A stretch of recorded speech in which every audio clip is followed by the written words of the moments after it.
The Paxos algorithm is a protocol distributed computer systems can use to maintain a common state across all nodes.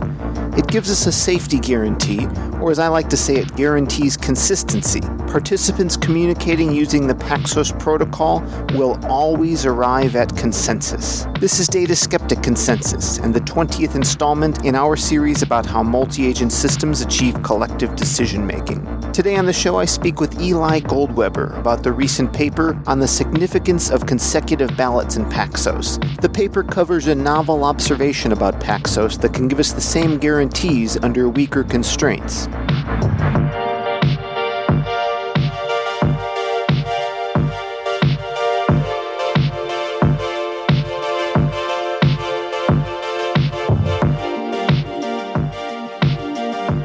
My name is Eil Goldweber. I'm currently a PhD candidate at the University of Michigan. My work has been mainly in distributed consensus and has been now shifting into applying formal verification to systems and building systems correctly, specifically with a lens on distributed systems. Well, I'm looking forward to talking both about Paxos and formal verification because I think they're both interesting topics and I was unaware of much intersection. But maybe to kick off, we've talked about Paxos on the show before, so I would refer listeners who want deeper details to go back there. Would you mind giving people a high level on it? What is Paxos? So Paxos is a distributed consensus protocol that's goal is to allow a group of computers or replicas to be able to reach consensus on a series of values or commands, which will allow these computers or replicas to stay consistent with one another. And there's a lot of variance. Why do we have so many flavors of Paxos?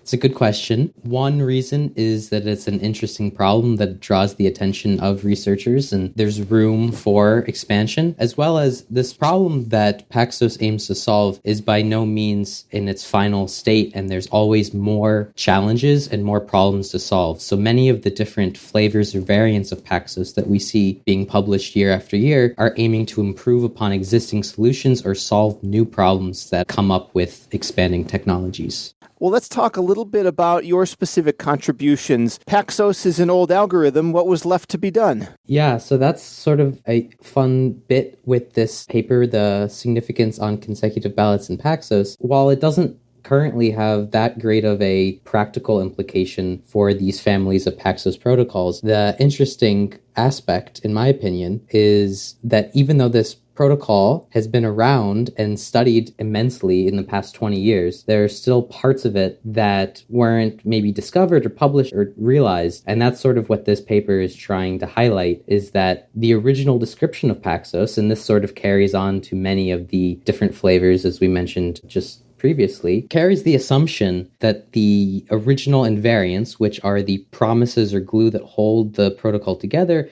and provide the guarantees of the protocol, are the most simple, or these are the building blocks that are required to make Paxos work, while in fact we can point out that that's not actually the case, and we can show that what those invariants are more conservative than they need to be, and we can show that they indeed can be weakened or expanded while still maintaining the same guarantees that Paxos originally set out to guarantee. So that part was surprising to me. Usually when I see some improvement, it's always a trade-off. You know, I get something, but I have to give something. Is it truly the case that we're not giving anything up with this shift? In this specific case, you're not giving anything up. In a practical setting, you may not be gaining much either. It's more of just a insight as to our understanding about how this protocol works. Paxos has, throughout the years, been noted to its subtlety, which is why often it becomes hard to implement, and developers may choose to rely on using other consensus protocols as opposed to Paxos because of the subtlety. So you're not necessarily giving anything up, but you can certainly expand upon what you have without any consequences. Well, let's get into the notion of the consensus quorums that I think plays kind of a key role in your work. What is this quorum and how is it useful?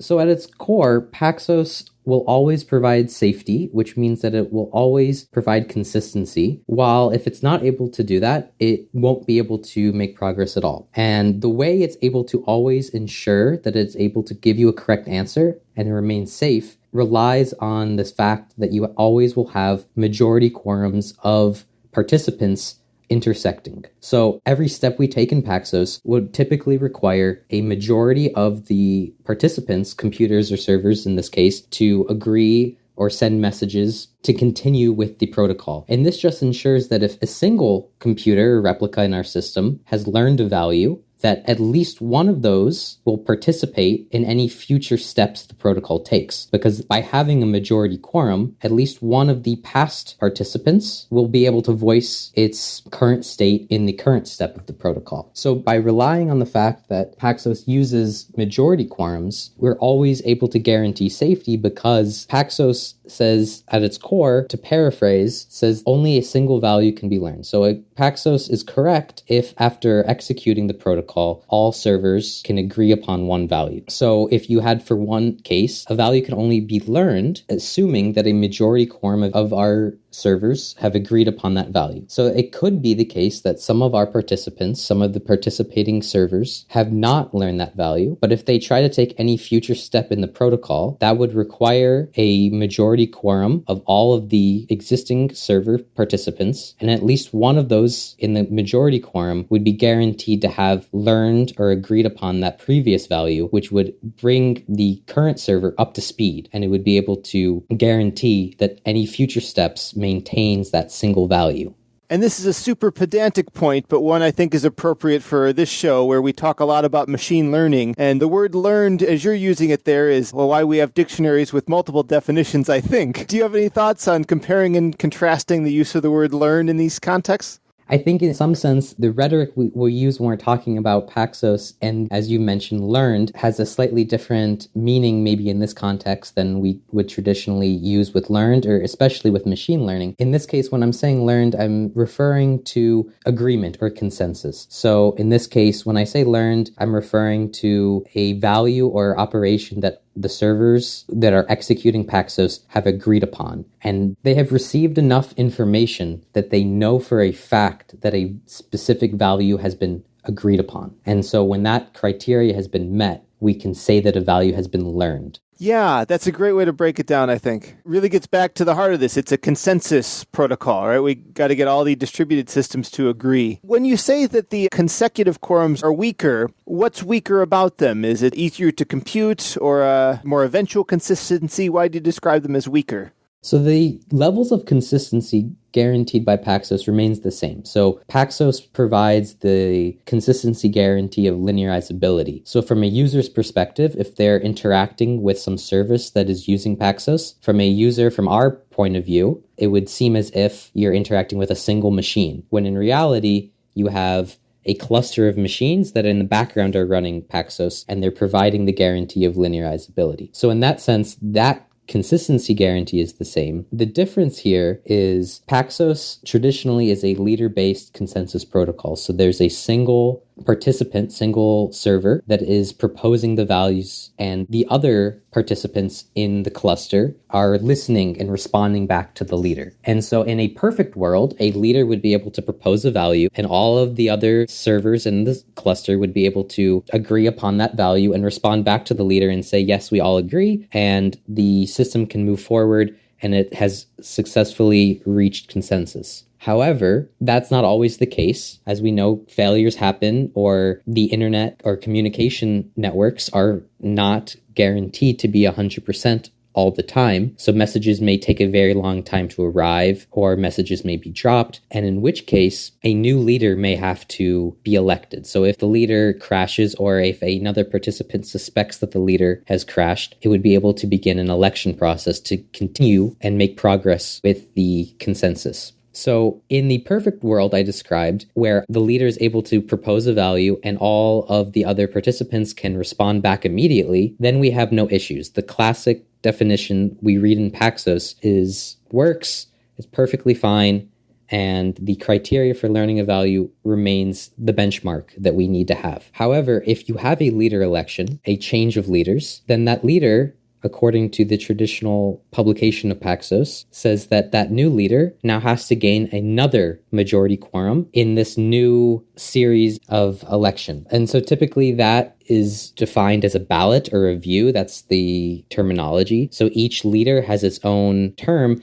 and within its term, it has to gather a full majority quorum of participants who agree upon the same value in that same term, or ballot is the more traditional terminology. And so when you have a new leader, it still has to, according to the original Paxos, find a majority of other participants who agree upon the same value or operation in this new term. And so by having consecutive ballots, or two terms that are back to back, the proposed weakening that we discuss in this paper says that you don't necessarily need to have a majority quorum in any one single term or ballot, as long as it spans a span of consecutive ballots, that it would still be safe for the leader to learn a value. So in this case, as soon as it gathers the information, in this case, the information that is valid for that leader to continue to make progress and know that a value is safe, that at least a majority of the other participants know that value as well and have agreed upon it, it can be split between these consecutive ballots.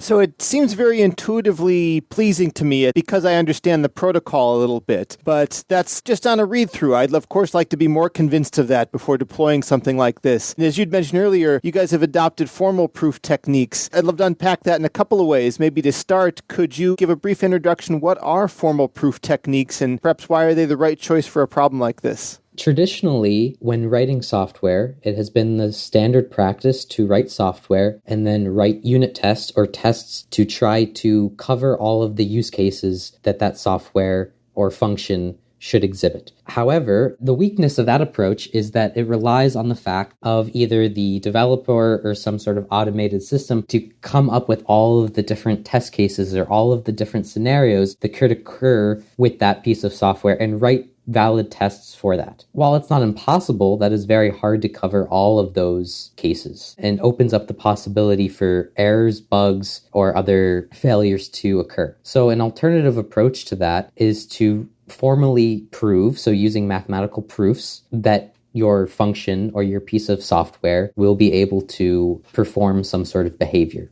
And I guess just rewinding just a second, writing these test cases specifically for distributed systems or distributed protocols like something like Paxos, where you have code that's running on multiple, sometimes distributed servers, becomes even harder because of the interleavings of commands. You have to now reason about sending and receiving messages and maybe inconsistent clocks between different servers and how that all plays into a role. And so it becomes much harder and more subtle to ensuring that the system you write, whether it's Paxos-based or otherwise, is actually correct. So one could write a formal specification. So a specification is just a high-level kind of contract that you're expecting your software or protocol to maintain, some sort of property. So at a very high level, we could say that a specification for Paxos would be that no two different values can be agreed upon because we're trying to reach consensus. And we fail that if our system agrees on two different things. That would break what we want. So we could have some sort of specification where in English we could say, I only want a single value to be learned. And now through a series of contracts and proofs, you can prove that your system or protocol is able to actually maintain that in every step that it takes.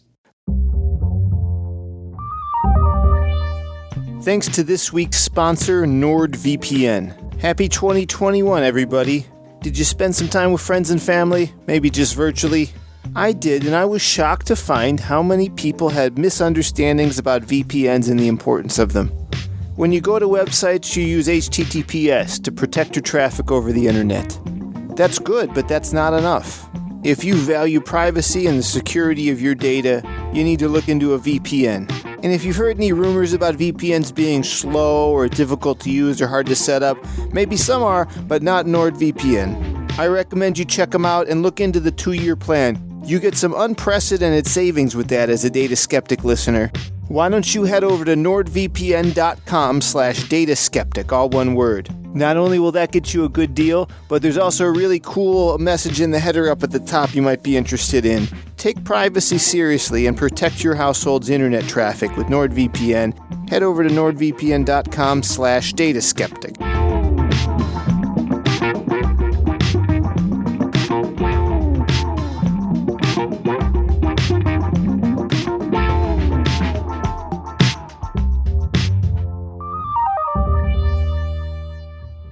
Got it. So is it a bit like saying the system we're describing has a set of states, maybe they're enumerable or whatever, and there are invalid states, and we're going to prove you can never enter one of the invalid states, or that invalid states don't exist? Something along those lines? Essentially, yes. So if I write a system, there is the set of reachable states. So you could imagine I write a protocol like Paxos or some other sort of system, and you start in some sort of initial state. We have the state of our system and some sort of starting state. And from there, you can model each operation that the system takes as a state transition. So we're going from a certain state to a next state, and you can model your system at this sort of manner. And you could have a set of reachable states. So starting from your initial state, you could model all the different possible combinations of inputs and that would allow your system to take a state transition. That would be the set of reachable states. Now, what you would want to prove is you could draw another set. So this is kind of coming into a little bit of set theory, but you could draw another set that is the set of valid states. And the set of valid states kind of corresponds to your safety property. So in Paxos, that would mean that no two different values can be reached. And typically that would be a superset of the set of reachable states for your system. And so the goal and sort of the crux of a lot of formal verification comes down to finding something that's called an inductive invariant. An inductive invariant is a property that shows that if you're inside a set of states, any other state transition that you take would still maintain that inductive invariant. You could be in a valid state. So you could start in the initial state of your system and you could take a bunch of transitions. We got a bunch of inputs. Now we're in a current state. And that current state could be a valid state, but it could be possible that another input could take us outside of the set of valid states, and now we're in an invalid state. That would mean that there is a sequence of executions, a sequence of inputs that we could provide to our system that would result in a failure or a bug, which is what we're trying to avoid. And so what one could do is you could find a more restrictive property, typically referred to as an inductive invariant, that shows that as long as your system remains in that inductive invariant, any step that you take, any state transition you take, will remain in that set defined by the inductive invariant. And as long as that inductive invariant is a subset of your valid states, then you know that any transition you take, any input you give to your system will remain correct. When you initially described it, starting from the initial state and taking all these transitions, what popped into my mind was this explosive tree that's kind of exponentially growing as I consider more and more transitions, which sounds very intractable to my ears. How am I going to explore all of those? How do I use the invariants you were describing to, I guess, either solve that problem or maybe not solve that problem? You're right. That is a good observation. And typically verifying using this sort of method that I've described does not scale very well, and does not scale very well to large systems or distributed systems. And so there's a lot of ongoing research on how one could scale that. One option is a very manual approach where you can guide the state explosion, but that takes a lot of effort and a lot of domain knowledge about your specific system. There are tools to help automate this process as well as simplify parts of this proof, but it is still very much an area of ongoing research. And when it comes to consecutive Paxos, which I'm not sure if we named it that explicitly, but that's taking the techniques developed in your work and enhancing the Paxos algorithm in that way, do you see any specific use cases where, this should really go into, microprocessor design or some place where the protocol would especially benefit from it? Or is this more of a general and theoretical result? Right now, it's more of a general and theoretical result. I have suspicions that it could be helpful in certain practical settings, but I have not explored that fully yet. I'm not aware if anyone else has. But as I mentioned earlier, the potential benefits coming from this observation of consecutive ballots really sort of helps when you have your leader elections. In a perfect system, as I said, you could have a single leader. I guess let me back up just one second. In the paper, as well as earlier, we've mainly been discussing single Paxos, or the original description of Paxos, which is really a protocol described to decide a single value. So if we want to reach consensus or agreement on a single value or a single operation, you could run an instance of Paxos. In practice, one typically runs a series of these, which is typically referred to as multi-Paxos. And one common optimization of that, which is pretty much ubiquitous with multi-Paxos, is that you could have a single leader across many instances of Paxos. So we elect one leader, and that one leader can be responsible for proposing many different values. So it proposes a value for the first operation, and then assuming that that leader is still correct, it can move on and propose a value for the second operation. And when you have a system that's running well, you don't have to change your leaders very frequently. And that single leader can just immediately propose and reach consensus on a value. Now, with the consecutive insight, it would come into play more of when you have to have new leaders. So when you have a new leader, as I hinted at before, that new leader, if it wants to propose a value, would sort of have to start from scratch. Even if the previous leader, before it failed or was suspected of failure, was able to, let's say, get almost a full majority quorum of other participants to agree upon a value, maybe everyone it needed but one, a new leader would basically have to start from scratch and get all of those votes all over again. So where this could have potential practical value is that a new leader in a consecutive ballot wouldn't necessarily need to start from scratch and gather a full majority quorum. It would just need to find maybe those missing or remaining votes that are the same that would be able to form that majority across those ballots. So it might help with the time that it takes for a new leader to be able to get up and running. In an optimal setting, you're able to propose a value and receive responses back, and a lot of the different variants of Paxos may be optimized for that good use case when we don't have any failures or we don't have any slow networks or anything like that. And sometimes you take a bit of an efficiency hit with the time that it takes for the system to transition to a new leader. That's somewhat based on how leader elections take place, as well as if there needs to be any sort of catch-up. So this hasn't been explored, but it could help expedite that process. Maybe something like a mobile mesh network where devices could be coming on and offline or lose connectivity. A scenario like that, perhaps.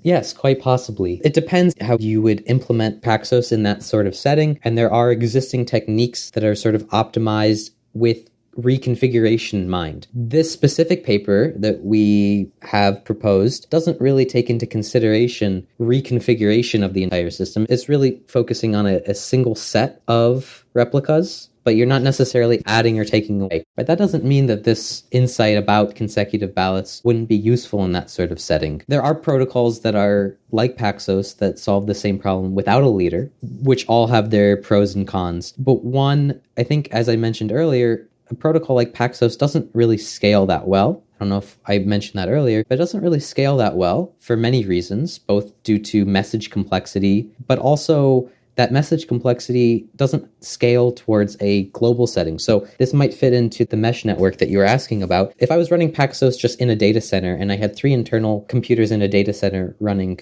Paxos, because they are highly connected and very close together, a new leader election or a failure would take minimal time and everything's close together. But if you spread that out via a mesh network or even a geo-distributed setting, and now you have a client that's talking to one server in one part of the country and one server that's maybe, across the Atlantic, something like that, now you have to deal with these long latencies. So using Paxos and being able to change leaders maybe deliberately and efficiently could be another interesting application of this. Well, maybe to wind up, we can do some speculating. Do you think that this is maybe opening new avenues for interest into mechanical changes or I guess they're algorithmic changes you could make to the protocol? Or are these kind of closing thoughts on this topic? Maybe there's not too much more inventive things to be done. What are your thoughts on the future? It's a good question. I don't think this is the end. I think people will continue to research Paxos and Paxos-based protocols. I think the focus right now is really, as I mentioned just previously, about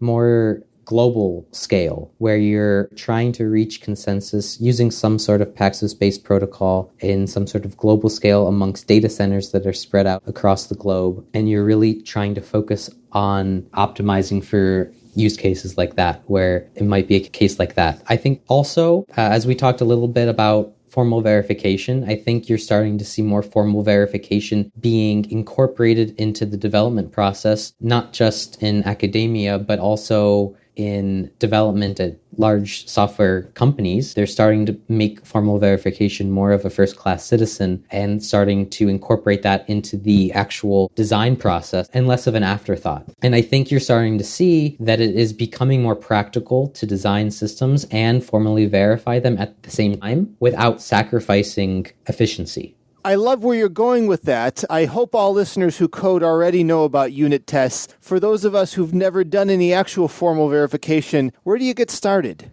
I don't know if I necessarily have a good answer for where to get started with formal verification, and I think that's part of the difficulty with the adoption of formal verification. And like, for instance, my advisor is currently working on developing a class that's aimed at introducing formal verification as an elective for undergraduate students. But I don't know if there's any here's where you should start using formal verification. I was hoping you were going to say something like, pip install XYZ, but maybe one day, right? Yeah, and some of the projects that I've been kind of looking at or involved in a little bit are really aimed at trying to help automate a lot of the formal verification process. Some of the hardest parts is coming up and figuring out what that inductive invariant is, and then coming up with the proof that shows that your system maintains that inductive invariant. So there is a lot of ongoing research on automating that. So I would hope that in the future, as a developer, you wouldn't necessarily need to be an expert in formal verification, rather be aware that it exists and it is a practical alternative to existing techniques. And ideally, there will be a series of tools or frameworks that would make that easy and accessible to someone who's not an expert. As long as people are aware of and maybe know the basics of what it means to formally verify, it wouldn't be up to them to do the hard manual effort to write proofs and come up with these frameworks. There would be existing tools that would help them to either hopefully totally automate sort of push button verification, or mostly automate, and would require the developer to include annotations, which might be similar to unit tests, where a developer would be required to include some sort of preconditions and postconditions and maybe some sort of loop invariance, where they're able to specify sort of at a smaller granularity what a specific function or a small subset of their code should do. And ideally, there would be some sort of framework that would be able to tie that all together and do all the heavy lifting for them. Very neat vision. Yeah, I hope that something like that comes around. You're exactly right. We need a framework, right? It sounds like the theory is there, but I'd have to grow my own solution to follow it. But if I had something that built right into my language and the tooling I use, maybe we'd see a lot more adoption. That would be great. Yeah, there are some existing ones, but they're certainly not necessarily integrated with the most popular programming languages, or they're very specific tools. Without getting into the, too nitty-gritty, some of the tools restrict what sort of